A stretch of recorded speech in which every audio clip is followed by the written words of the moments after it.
On behalf of Case Western Reserve University's Women in Tech Initiative, I'm your host, Michelle Burgess.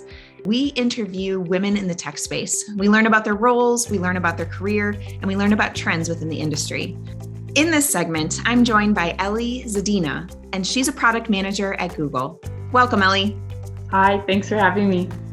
Now that you've graduated and having the opportunity to look back at Case, you shared that some of the classes were absolutely amazing and you felt very prepared. You also shared that there were some classes that you didn't necessarily anticipate would be a needed part of your work equation that perhaps you wish you would have partaken in. Can you share a little bit about, yes, these are the must types of classes, and these are some other ones that people might not readily think about that are good to take?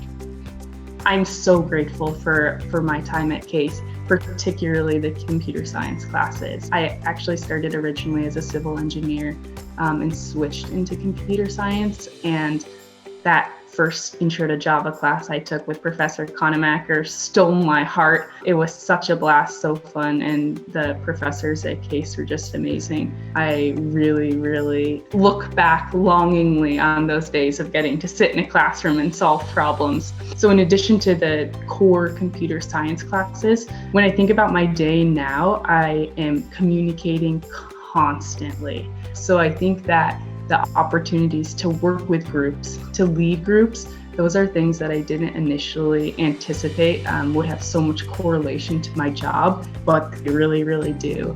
So it's interesting to think about kind of beyond the core knowledge, right? What's actually in the books, what you're getting tested on, those different skills that you can bring into your career with you. Another one that I think is really big for software engineering, for product management in general, is prioritization. So the same way you prioritize which classes you're going to study for, or which assignments you're going to spend more time on, and when you're going to do which assignment, that is something that we're constantly doing in our day job, prioritizing features, prioritizing where we spend engineering resources, where we spend design resources, where I spend my time.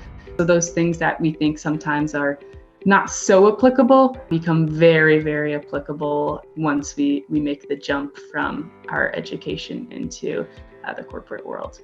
Thank you so much for your time, Elle. We loved learning about Google, about what you do there as a product manager, and just about the interest and passion that you bring to the table. So best wishes ahead for you. Thanks.